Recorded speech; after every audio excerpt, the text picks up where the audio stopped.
Science and Technology, Part 1. Fifth topic, Heat. Class 10th, PowerPoint presentation video, Part 2. As we have seen earlier, in the chapter Heat, we have seen latent heat of fusion, latent heat of vaporization, anomalous behavior of water, and regulation. Now we have to think about the dew point and humidity and the specific heat capacity. Let us start with the point dew point and humidity. What is dew point and what is humidity, that we will see. Humidity is nothing but the content of water vapor in the atmosphere. वातावरणात असणारं बाष्पाचं प्रमाण याला humidity म्हणतात. प्रत्येक वातावरणाची ठराविक आकारमानाची humidity सामावून घेण्याची एक क्षमता असते. त्या क्षमतेपेक्षा जास्त जर आर्द्रता वातावरणात निर्माण होत असेल, then it will convert into water droplets. The temperature at which the water vapors are condensing and converting into water droplets is called as dew point. Let us see. About 71% surface of the earth is covered with water. Due to constant evaporation of water, water vapor is always present in the atmosphere. The amount of water vapor in the atmosphere helps us to understand the state of daily weather. The presence of water vapor in the air makes it moist. The moisture in the atmosphere is called as humidity. वातावरणात असणारं आर्द्रतेचं प्रमाण किंवा आर्द्रता, बाष्पाचं प्रमाण, moisture, याला आपण humidity म्हणतो. For a given volume of air at a specific temperature there is a limit on how much water vapour the air can content. एका ठराविक तापमानाला ठराविक आकारमानामध्ये हवा ठराविकच बाष्प सामावून घेऊ शकते.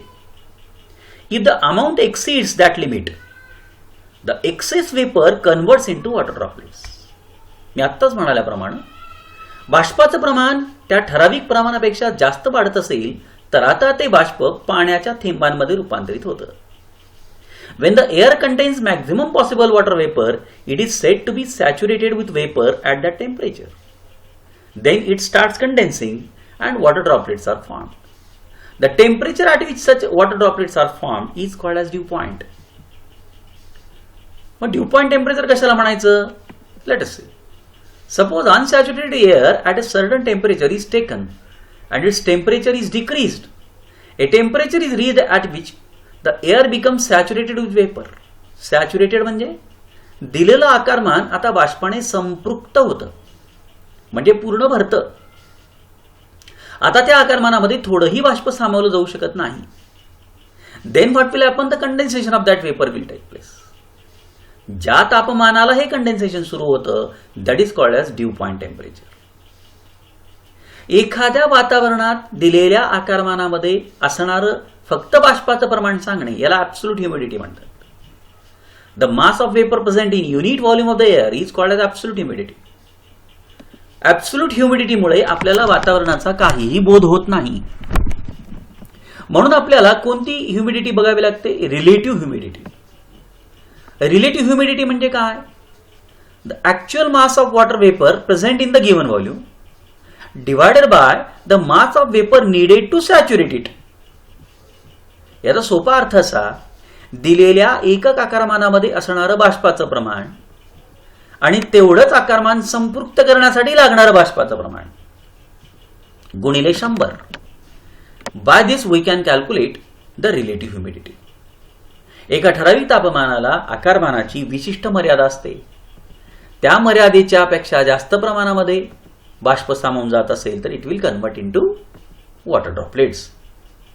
सापेक्ष आर्द्रता किंवा रिलेटिव्ह ह्युमिडिटी याच्या सहाय्याने आपल्याला वातावरणाचा अर्थबोध होतो. रिलेटिव्ह ह्युमिडिटी समजा 60% पेक्षा जास्त असेल तर आपण काय म्हणतो? The air is humid.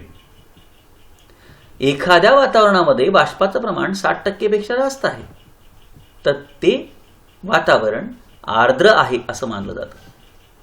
If the relative humidity is less than 60%, we feel that the air is dry. उन्हाळ्यामध्ये हवा ड्राय असते, तर पावसाळ्यामध्ये ती मात्र जास्त दमट जाणवते. It is because in summer the temperature is हाय.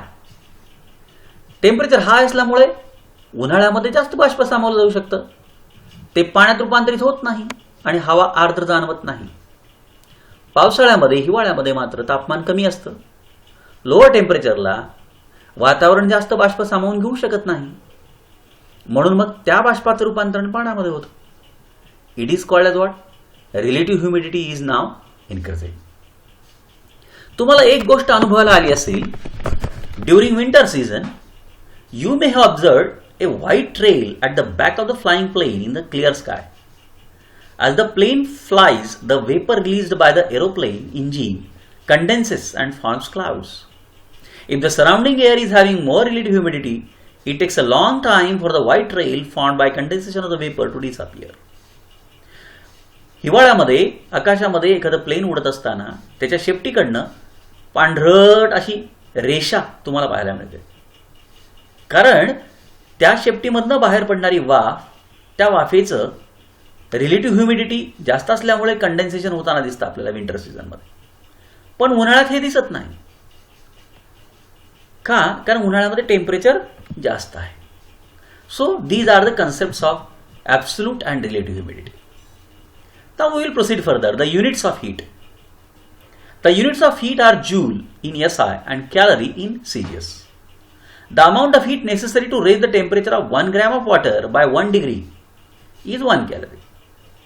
खरं तर इतर कुठल्याही पदार्थाला आपण व्याख्या एवढीच केली असती. 1 ग्रॅम पाण्याचे तापमान 1 अंशाने वाढवण्यासाठी लागणारी उष्णता 1 कॅलरी. पण पाण्याच्या बाबतीत हे ऍड केले पहा, 14.5 डिग्री टू 15.5 डिग्री. एक ठराविक तापमान दिलेलं आहे. याचं एकमेव कारण असं, water has anomalous behaviour. For this purpose the definition is clear. The amount of heat necessary to raise the temperature of 1 gram of water by 1 degree Celsius from 14.5 to 15.5 degrees Celsius. This is called as 1 calorie. 1 kilocalorie सुद्धा तेच.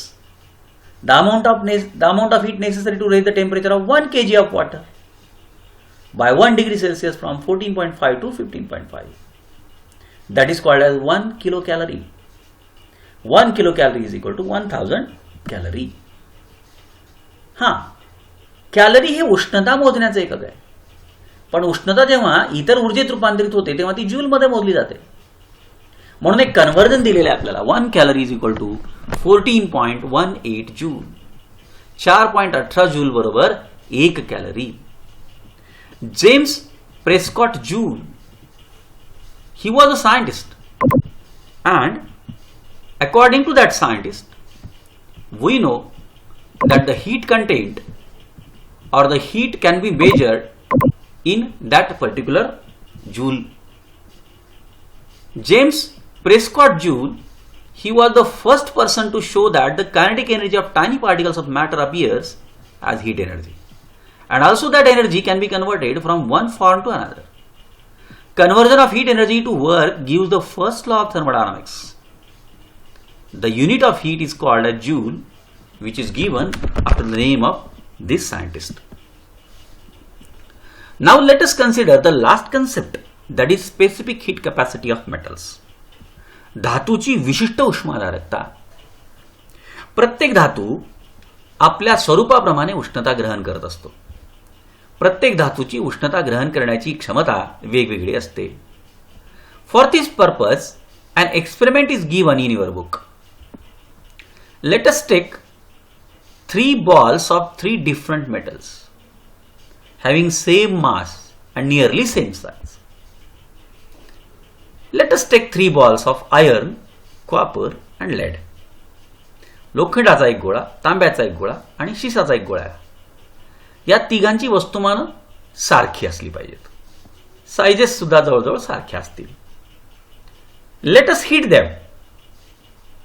Same amount of heat is supplied to these 3. कसं करणार? उकळत्या पाण्यामध्ये या तिघांना टाका. So that these 3 will get same amount of heat. या तिघांनाही समान उष्णता मिळेल, because boiling water will have same temperature it will use same amount of heat to these 3 balls.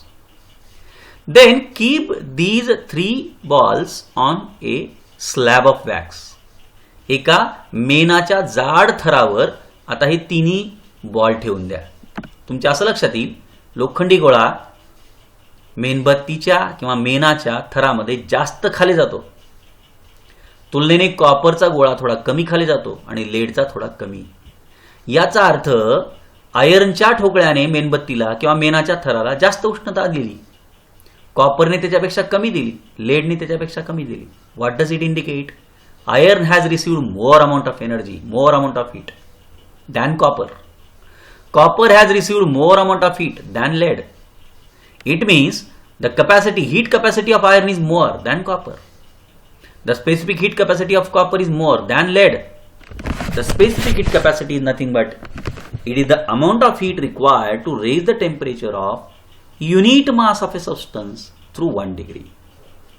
एकक वस्तुमानाच्या स्थायू पदार्थाचे तापमान 1 अंश सेल्सिअसने वाढवण्यासाठी लागणाऱ्या उष्णतेला विशिष्ट उष्माधारकता म्हणतात.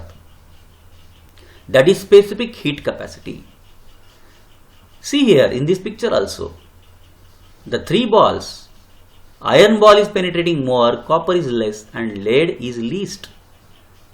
This figure shows us what is the heat capacity of these substances. तुमच्या पुस्तकात काही पदार्थांच्या स्पेसिफिक हीट कॅपॅसिटी उदाहरणादाखल दिलेल्या आहेत. उदाहरणार्थ पाण्याची specific heat capacity 1 calorie per gram, पॅराफिनची 0.4, मर्क्युरीची 0.033. What does it indicate? It is indicating that the specific heat capacities of different substances are different. The unit for the measurement of specific heat capacity is joule per degree Celsius और calorie per gram degree Celsius. So these are the units for the measurement of specific heat capacity. Joule per kg per degree Celsius is the SI unit and calorie per gram per degree Celsius. Calorie per gram degree Celsius is the unit for the specific heat in CGS. So these specific heats can be measured.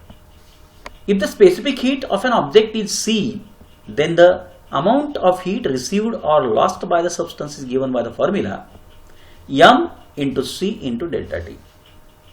एखाद्या पदार्थाने ग्रहण केलेली उष्णता किंवा त्याने बाहेर फेकलेली उष्णता आपल्याला या सूत्राने देता येते. Q is equal to m into c into delta t, where m is the mass of that substance, c is the specific heat capacity and delta t is the difference in temperature. Either it is increasing or it is decreasing. Such type of specific heat of solid can be calculated.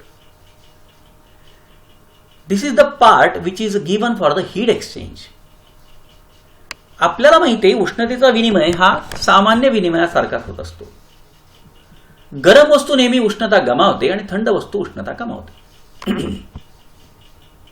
त्यामुळे गरम वस्तूने गमावलेली उष्णता थंड वस्तूने कमावलेल्या उष्णतेइतकी असली पाहिजे.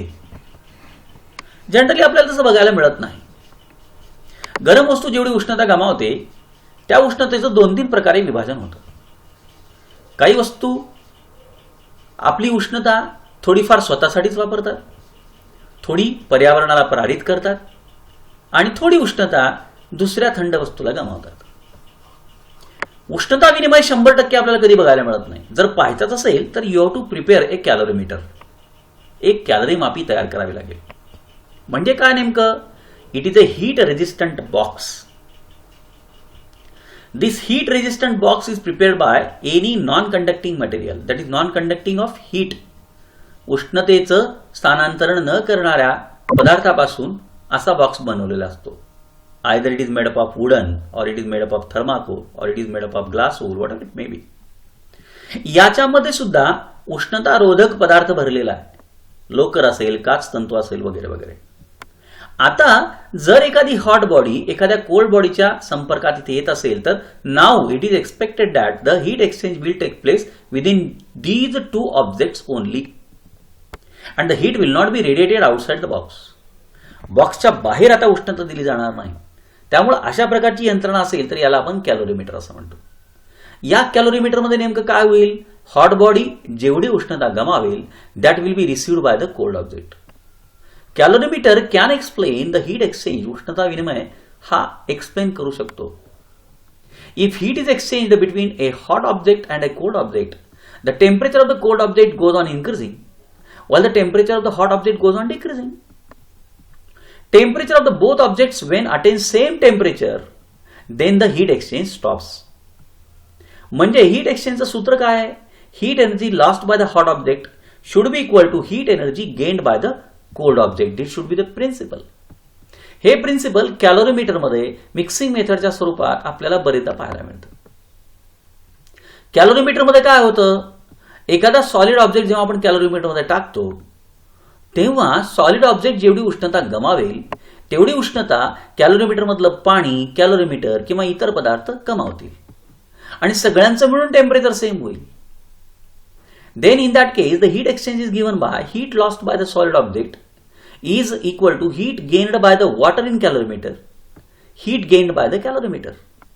म्हणजे उष्णता विनिमय करताना तुम्ही एखादा गोळा तापून जर कॅलोरीमीटर मध्ये टाकला तर तो गोळा जेवढी उष्णता गमावतो तेवढी उष्णता तो कॅलोरीमीटर मधला पाण्याचं प्रमाण जे आहे ते गमावतं, शिवाय ते कॅलोरीमीटर तेवढी उष्णता गमावतं. या दोघांनी मिळवलेली उष्णता या सॉलिडने गमावलेल्या उष्णते इतकी असली पाहिजे. Heat lost by the hot object should be equal to heat gained by the calorimeter plus heat gained by the water. This will explain the entire heat exchange by using the calorimeter, which is known as a mixing method. कॅलोरीमीटर म्हणजे दुसरं तिसरं काही नाही, एक तांब्याचं भांड ज्याच्यामध्ये पाणी आणि हे भांड एका उष्णतारोधक आवरणामध्ये फिक्स केलेलं असतं. तुम्ही एखादा धातूचा गोळा बाहेरून तापवून जर या कॅलोरीमीटर मध्ये टाकला तर आता काय होईल? धातूचा गोळा उष्णता गमावेल आणि तांब्याचं भांड प्लस त्यातील पाणी हे उष्णता गमावेल. That will be mixing of what? The metal ball, the calorimeter and the water. This is known as what? The mixing method. And the heat exchange can be explained by this way.